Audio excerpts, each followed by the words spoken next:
Hi, I'm going to show you a project that's really easy to do. It's doing a stop motion animation with things that you have lying around the house.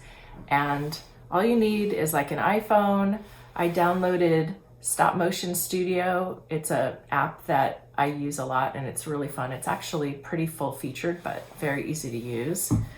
And I just grabbed some plants and things from outside. I have some little leaves and flower, and I also have a daisy, some daisies, and that's all you really need. You can hold the camera or have a friend hold the camera.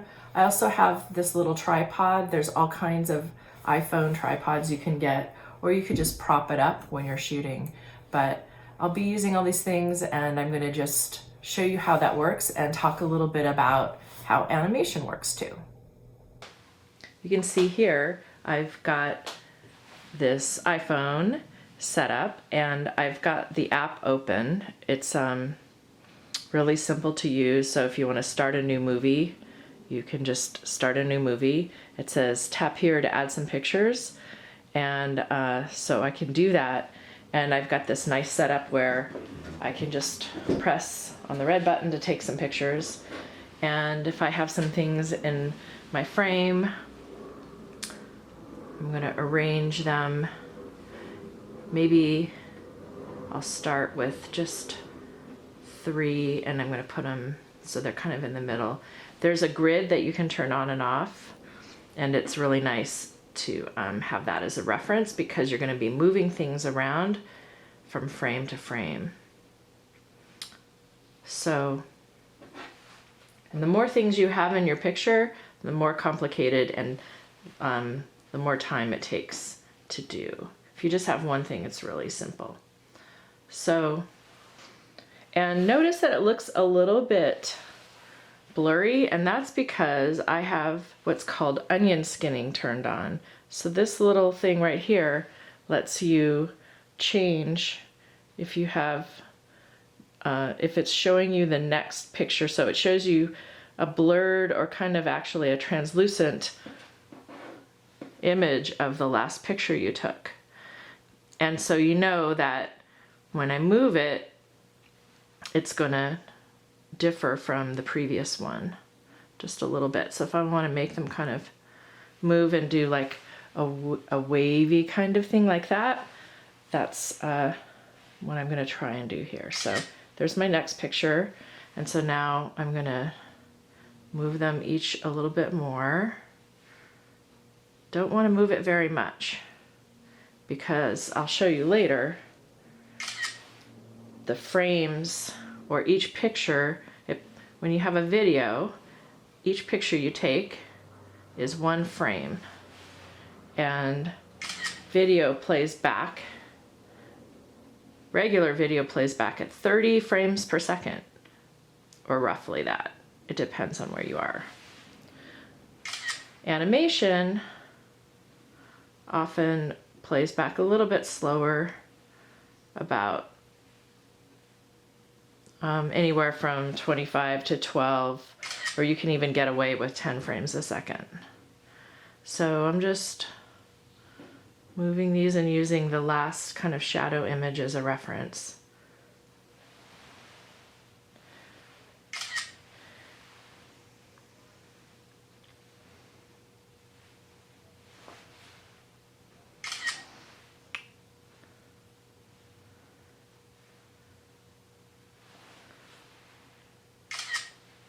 That's gonna hop a little bit. And you can see that the more you move the object, the faster it's gonna go on the video, because that is one, it moves more in one, between 2 different frames. Once I have a few more images, I'll show you how that works. So basically I'm just kind of moving these so they just kind of are going back and forth like they're waving. I'm trying to get it so that they're waving, the little base part stays the same, stays in the same place. And that's the nice thing about using this onion skinning, is that if you get lost, you can remember where the previous image was, previous placement. So I can kind of nudge that.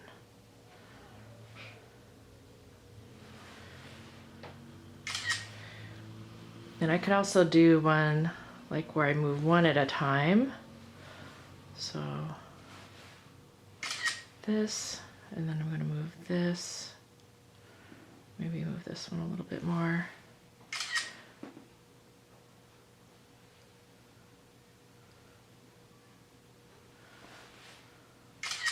So I'm kind of going to make them, they'll do like a little wave, I think.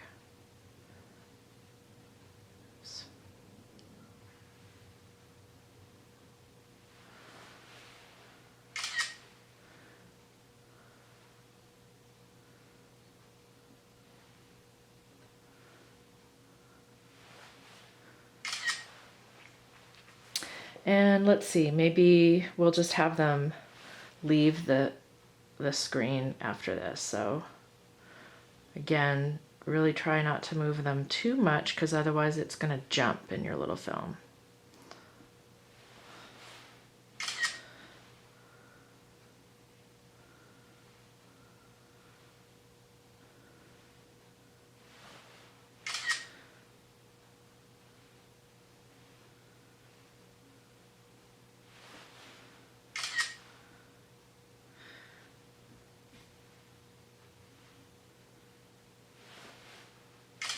Okay, now I've got them in a line, so I'm just going to have them leave. Hi, kitty.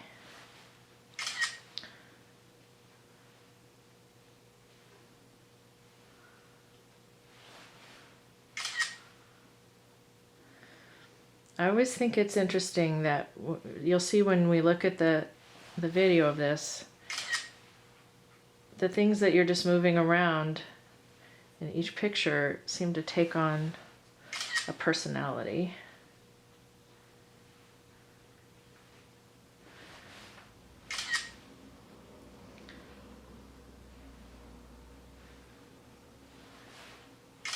And notice I'm not moving the camera at all. I'm just letting these objects in the frame move off.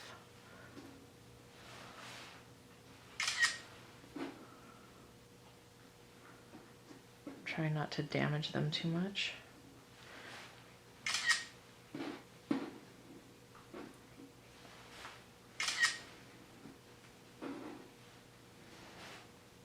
Okay, so now let's take a look at what we have. So I can use this button to play back, or I can use this button here and it's gonna take me, and I can double tap to see the whole video. So it looks like I took, how many, it's telling me 4 seconds. Can't remember how many frames I took, but now you can see as I'm moving it, it moves on the frame itself. Okay, so here's play it back.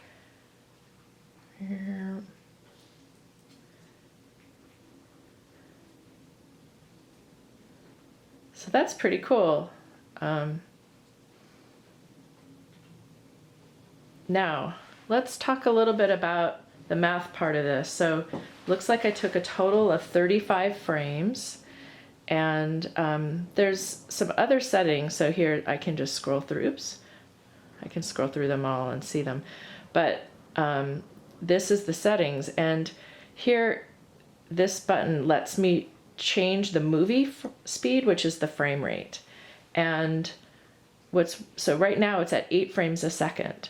If I change it to, say, 15 frames a second, and I say done, and then I play it back from the beginning, it plays a lot faster. And that's because I still have only 35 pictures, but now it's playing them back at 15 frames or pictures per second. So this is showing you that the frame rate changes how fast your objects move. So if I go back to, I usually like, this might be, it's nice if you want it to look like a little bit chunky. So maybe that's a little too slow. Maybe 10 frames a second is better. So I'll go to that. 10 frames. 10 frames a second is nice. So that's all you need to do. Just take a bunch of pictures, move some things around, and remember that the more you move them in between each picture, the faster it's going to look when you play it back in the video. Thanks for watching.